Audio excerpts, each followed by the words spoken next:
Recuerden que están en sintonía de los 91.1 de Radio San Borja en su programa Salud para Todos, todos los sábados a las 7 de la mañana.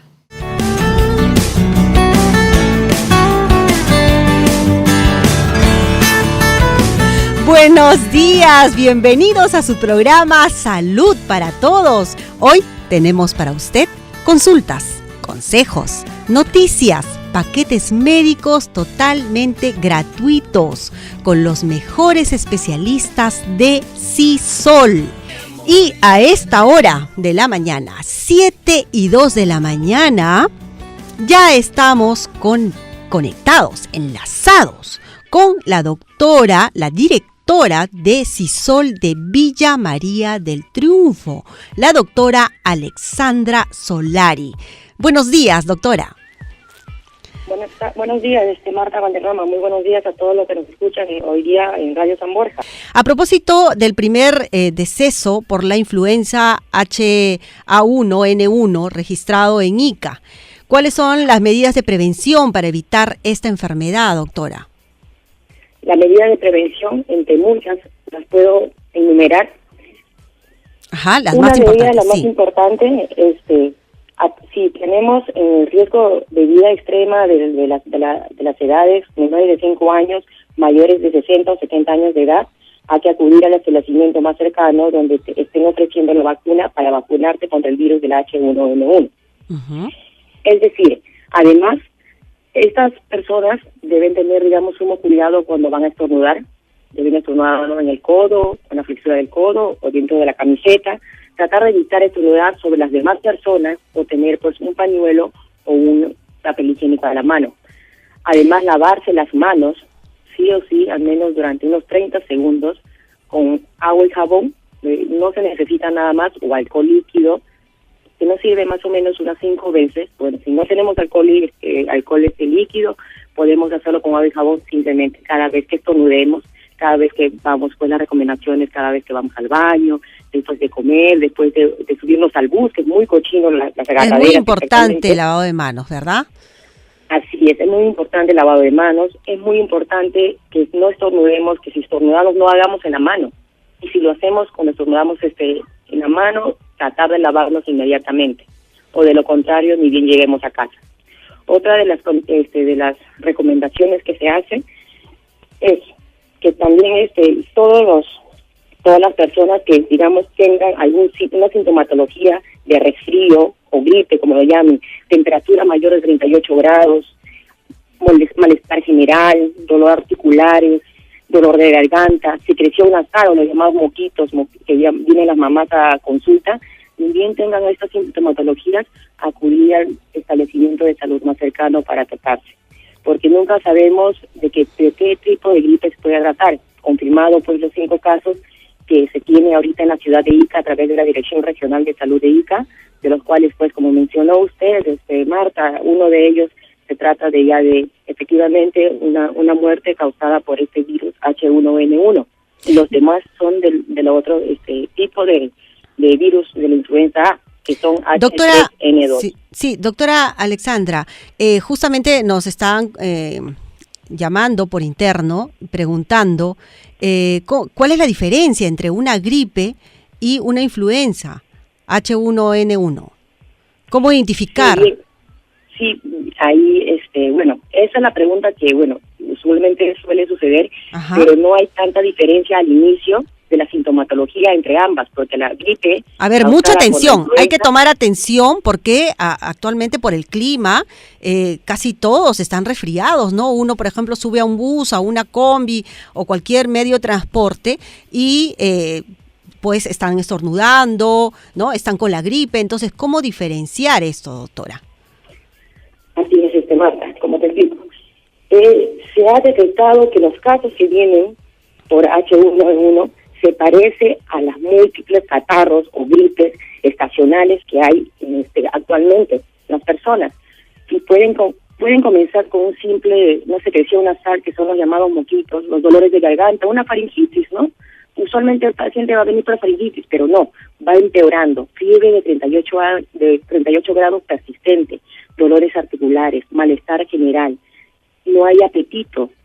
Va empeorando poco a poco, una vez que puede comprometer ya a nivel general, puede llegar a perder la conciencia, pero en casos mucho más graves. Bien, entonces, ¿qué cosa debe tener, qué debe realizar la persona cuando ya tiene estos síntomas? Y bien, como le digo, recomendación para todas aquellas personas que están en edades de riesgo, como las gestantes, las personas que tienen enfermedades crónicas, diabetes, etcétera, enfermedades pulmonares, como la enfermedad obstructiva pulmonar, en pacientes que se encuentren en edades menores de 5 años de edad, mayores de 60 o 70 años de edad, tienen que acudir al establecimiento más cercano o hospitales, si bien no se encuentran algunos en huelga, pero están recibiendo para estas personas propensas para aplicarle la vacuna contra el virus de la influenza H1N1. O de lo contrario, vaya al médico más cercano porque él va a ser la persona idónea para detectar si se trata de un caso de H1N1. ¿Quiénes son, digamos, los más vulnerables? En este caso, los niños, los adultos mayores. Hay que tener más cuidado con ellos, ¿verdad? Así es. Los niños o adultos mayores, las personas que tienen enfermedades crónicas, pulmonares, las señoras gestantes sobre todo, y bueno, ahí también es recordarles a todas las gestantes que la aplicación de la vacuna es a partir del 4º mes de gestación. Bien, agradecemos la participación, doctora Alexandra Solari. Muchas gracias, estamos en comunicación.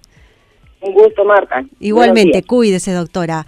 Bueno, hemos estado con la directora de CISOL de Villa María del Triunfo, la doctora Alexandra Solari, 7:11 de la mañana. Recuerde que está en sintonía de los 91.1 de Radio San Borja en su programa Salud para Todos.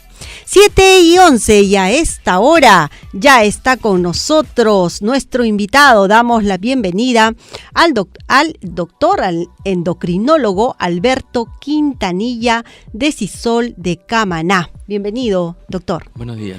Buenos días, doctor. Doctor, con usted vamos a hablar sobre la hipoglucemia. ¿Qué cosa es la hipoglucemia, doctor? Cuéntenos. Hipoglucemia o hipoglicemia, como también se le conoce, es como su nombre lo dice, es hipo quiere decir poco en griego, o bajo, o escaso. Entonces, hipoglucemia es poca glucosa en la sangre. Es una consecuencia principalmente del tratamiento de la diabetes. En diabetes, como bien conocemos, el trastorno es que el azúcar está muy alto en la sangre. Entonces, para controlar esto usamos fármacos, pastillas o medicamentos que son hipoglucemiantes o hipoglicemiantes, que bajan el azúcar en la sangre. Ya. Hablemos un poco acerca de la consecuencia de la hipoglucemia y el tratamiento. La hipoglucemia, primero, como cualquier enfermedad en medicina, hay que identificar cuál es la causa. Si una persona tiene hipoglucemia por pastillas de la diabetes, entonces tenemos que ver que las pastillas no le causen ese problema. Cambiar las pastillas, cambiar el horario, ver que la persona esté tomando sus alimentos de forma adecuada. Porque digamos, ¿no? Hay mucha gente que está apurada, ¿no? Tiene que tomar el desayuno por la mañana, pero está con la hora para ir al trabajo. Tomó la pastilla y no toma el desayuno. Y le va a bajar el azúcar en la mañana. Entonces, la hipoglucemia en diabetes es un tema de mucha educación. Por ejemplo, hay gente que usa insulina y no come, entonces se le va a bajar el azúcar en la sangre. Entonces, tome atención, si usted, lleva un tratamiento de diabetes, ¿no? Tome atención lo que el doctor nos está indicando, es muy importante lo que nos está indicando el endocrinólogo Alberto Quintanilla. Siga, doctor. Entonces, básicamente es un tema de educación. Y el tratamiento de la hipoglucemia es, si tenemos el azúcar bajo en la sangre, entonces tenemos que tratar de elevar el azúcar en la sangre. Entonces usamos generalmente bebidas dulces, bebidas azucaradas.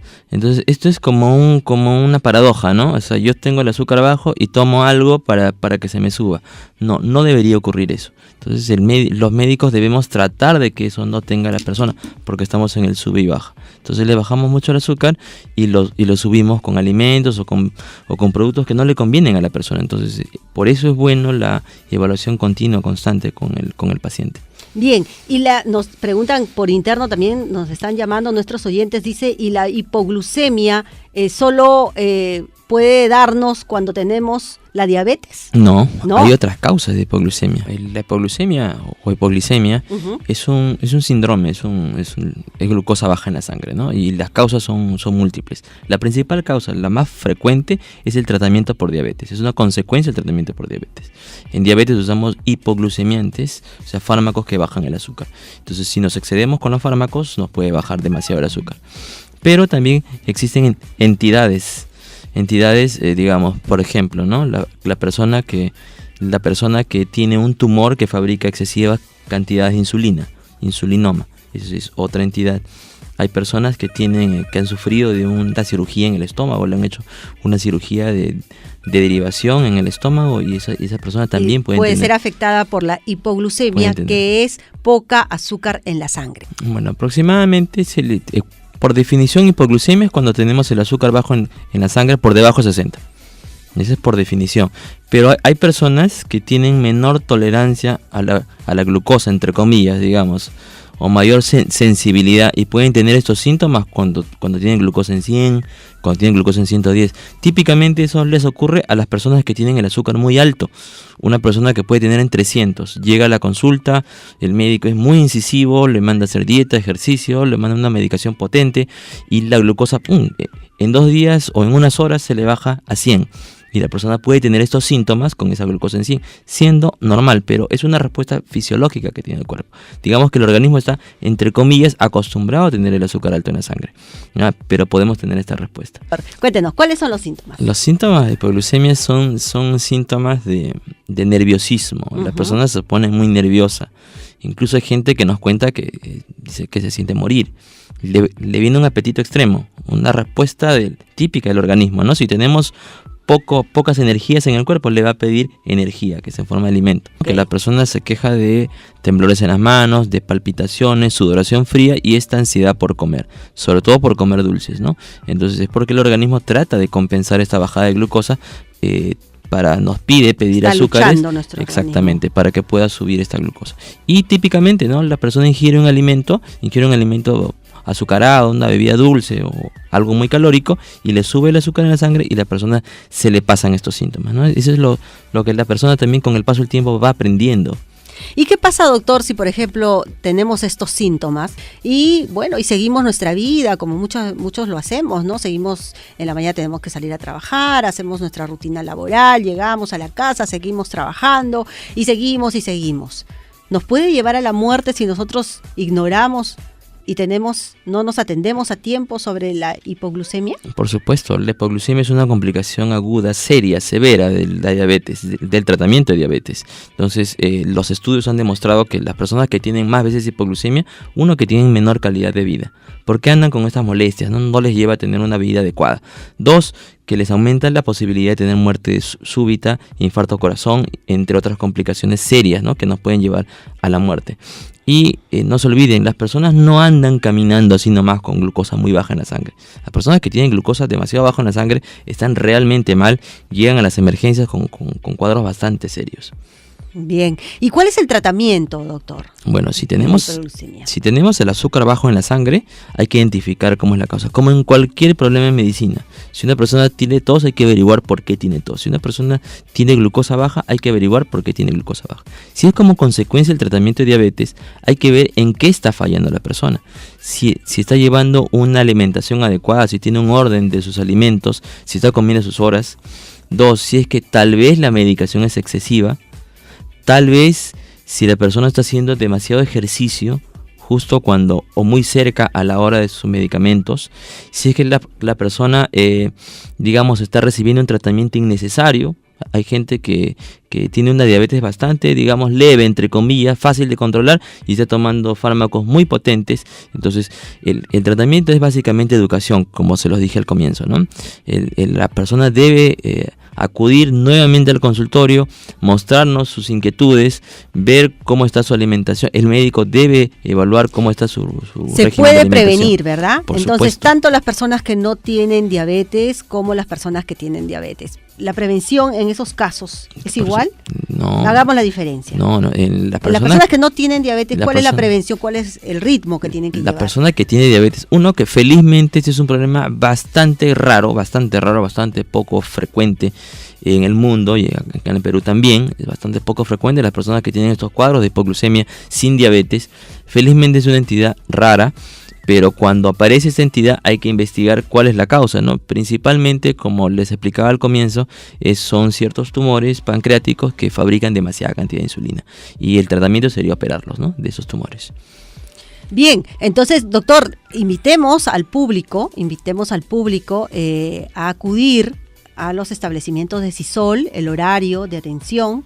Sí, bueno, las personas en general, las personas que tienen diabetes, que ya tienen un buen tiempo de diabetes, hay que ir siempre al médico, no solamente para hacerse análisis, no solamente para que les den una receta, sino para hacer educación en diabetes. El tratamiento de diabetes no es ir, tomar una pastilla, hacer dieta, hacer ejercicio, sino es todo eso en conjunto. La persona debe tener mucho conocimiento, mucha educación con respecto a su problema, porque no se olviden que la diabetes es una enfermedad que nos acompaña por el resto de nuestras vidas, que no se cura, pero sí tiene un buen control y un buen pronóstico si tiene un tratamiento adecuado. Bien, doctor, agradecemos la participación del endocrinólogo Alberto Quintanilla de Sisol de Cámara. Muchas gracias, doctor. Muchas gracias por el... 7:37 de la mañana, a esta hora nosotros ya nos encontramos acompañadas del licenciado Ricardo Lucen, jefe de nutrición de Sisol. Bienvenido, licenciado. Hola, ¿qué tal? Qué gusto. Bien, cuéntenos, infórmenos un poquito acerca de el Colegio de Nutricionistas. ¿Cuántos integran el Colegio de Nutricionistas o cuántos nutricionistas hay en nuestro país? Ok, es algo importante esa pregunta porque el nutricionista somos un promedio de 5.000 nutricionistas colegiados. Recordemos que nuestro país tiene casi más de 8.000 establecimientos de salud. Por eso es muy difícil que haya un nutricionista en cada establecimiento de salud, porque todavía somos pocos los nutricionistas.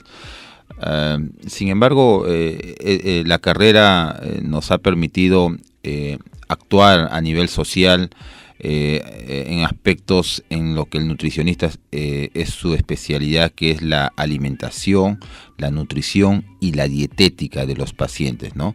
Y tenemos que diferenciar lo que es la alimentación, nutrición y dietética. De la nutrición, sí. Pero antes licenciado, díganos, así como usted nos informa de que existen, digamos, para el número determinado de población que existe en el Perú, existen pocos nutricionistas, también las personas pocas veces acuden al nutricionista, ¿verdad?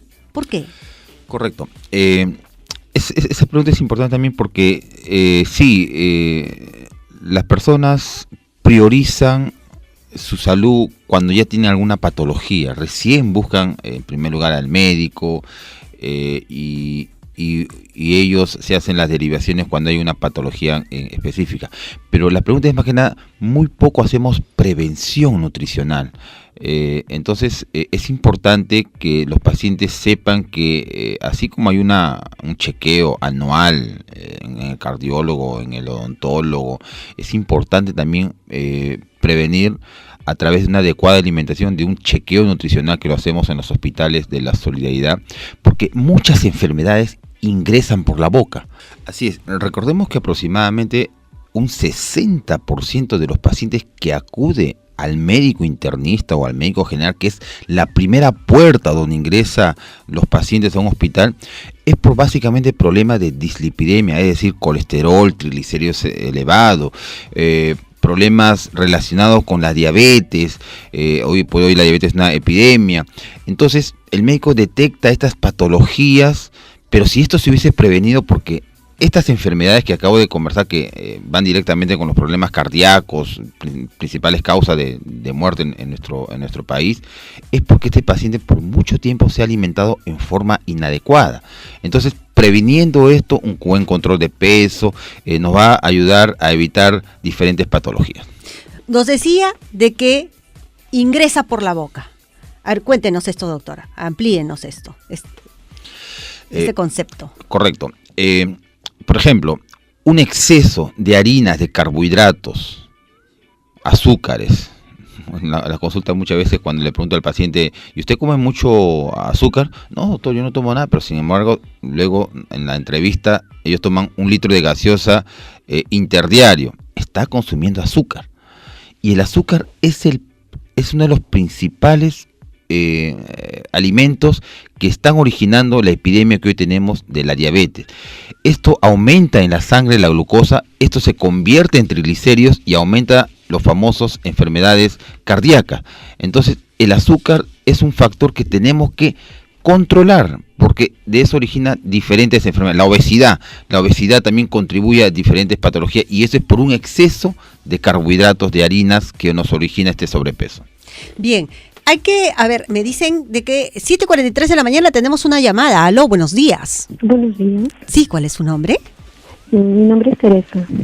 Teresa, cuéntenos, ¿cuál es su consulta? Mi consulta es que tengo un pequeño que tiene hipoglucemia, le suda las manos y es un bebé muy prematuro.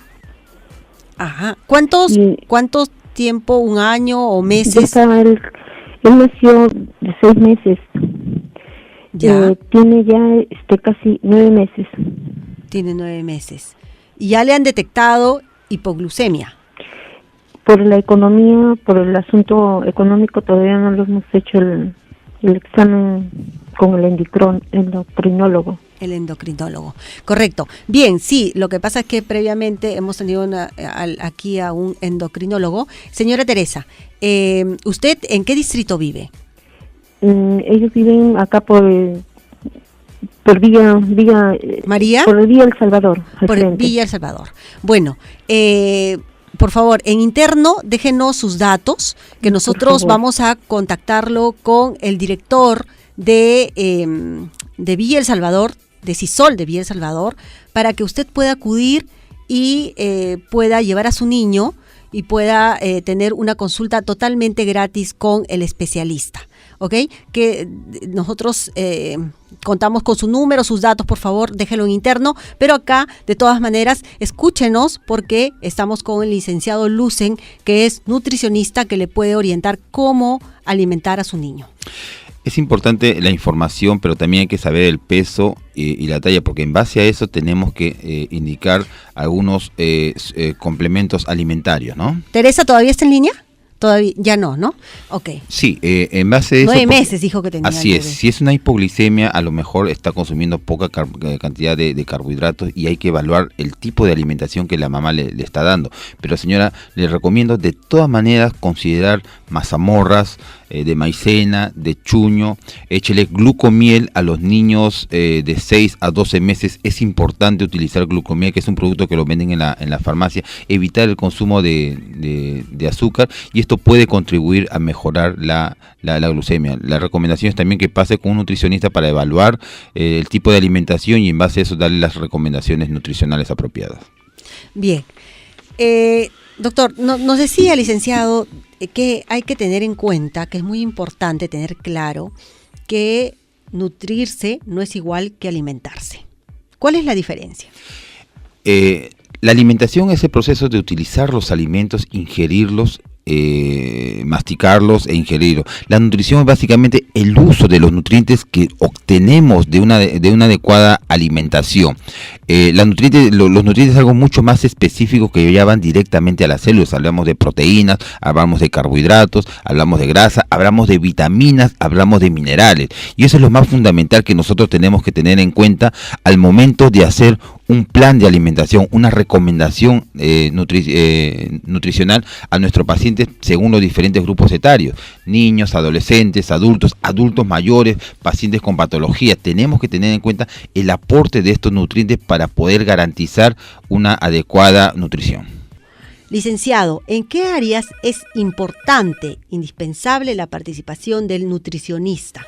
Muy bien, el nutricionista participa en diferentes áreas. Su función es parte de la política de Estado que incluso se ha implementado, que es la alimentación saludable. El nutricionista está básicamente en lo que es clínica, en los diferentes hospitales, centros de salud. El nutricionista también está en la parte de salud pública, llevando políticas o contribuyendo en las políticas para mejorar la alimentación de toda la población. En tercer lugar, tenemos al nutricionista en el área de la docencia y la investigación. Tenemos el Centro Nacional de Alimentación y Nutrición que está en Jesús María, donde tenemos áreas para la investigación específica de las diferentes patologías, tipo de alimentación que hay en nuestro país. El nutricionista también está en la parte empresarial, formando empresas privadas para dar lo que llamamos la alimentación a los pacientes en general. Las funciones son diversas y es digno. Es muy importante la participación del nutricionista en estas áreas. 7:52 de la mañana. Aló, buenos días. Buenos días. Sí, buenos días. ¿Cuál es su nombre, señora? La señora María Díaz. Señora María, cuéntenos. Quisiera, ¿cuál es su consulta? Sí, mi consulta es para la nutrición que me está escuchando esta persona, para un diabético de 65 años. Es diabético no le ponen insulina, ya. Entonces quisiera saber la alimentación, por favor. Quédese en línea, señora, porque a lo mejor el doctor le tiene que hacer algunas preguntas específicas. ¿Su paciente está con sobrepeso, peso normal o está con bajo peso? No, pesa 72 kilos, tiene más o menos 1,80 m, 78. Siempre ha sido delgado. ¿Y cuánto es su hemoglobina glicosilada, se acuerda? Mire, ha llegado a 400, después baja a 300 y normalmente es 220, 250 y bien difícil que baje. Mire, definitivamente el paciente no tiene un buen control en su alimentación. Esto está originando estos valores excesivos de glucosa que puede originarle problemas de tipo renal y de tipo visual, porque justamente el exceso de glucosa daña estos órganos. Es importante que el paciente consuma mucha cantidad de fibras. Las fibras es fundamental para controlar el paso de la glucosa a la sangre. ¿Cuáles son las fibras? Harina de linaza, ajonjolí, germen de trigo, bastante verduras crudas o al vapor, no los sancochen, y evitar lo que aumentan rápidamente la glucosa, como son los fideos, los alimentos procesados con harina fina refinada. Pan blanco no puede consumir, es recomendable el pan integral. Pero yo le recomiendo, señora, que se acerque a un nutricionista para poder darle una mejor evaluación, porque en el Hospital de la Solidaridad tenemos lo que denominamos un chequeo nutricional, donde tenemos que hacerles estudios.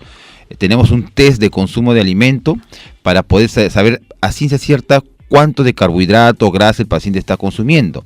Y dos, tenemos que evaluarle su composición corporal, cuánto de grasa, cuánto de músculo, porque un paciente diabético tiene que tener una buena masa muscular para tener un buen control y poder darle el adecuado aporte de proteínas. En todo CISOL, en toda nuestra red de centros, de establecimientos de CISOL, usted va a encontrar un nutricionista que le pueda dar una orientación, porque para que me diga esos valores de glucosa, definitivamente el paciente no tiene un buen control en su alimentación.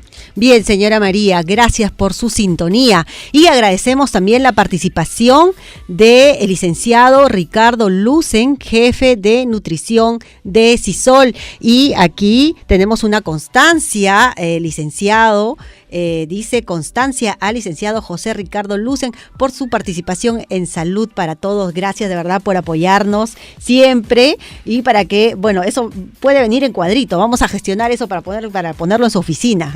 Ok, muchas gracias, le agradezco. Y feliz día, de verdad, feliz día. Muy Esperamos amable. que siga pasando un lindo día y tenemos que recalcar, y cada programa vamos a contarles nuevamente, informarles la importancia que tiene la nutrición. Les informamos que la OMS ha decretado emergencia mundial por el brote de ébola. Nosotros el próximo sábado vamos a invitar a un especialista para que nos informe acerca de esta epidemia que en un tiempo fue una pandemia. La Organización Mundial de la Salud, OMS, declaró este viernes el brote de ébola en África Occidental como una emergencia pública sanitaria internacional y recomendó medidas excepcionales para detener su transmisión.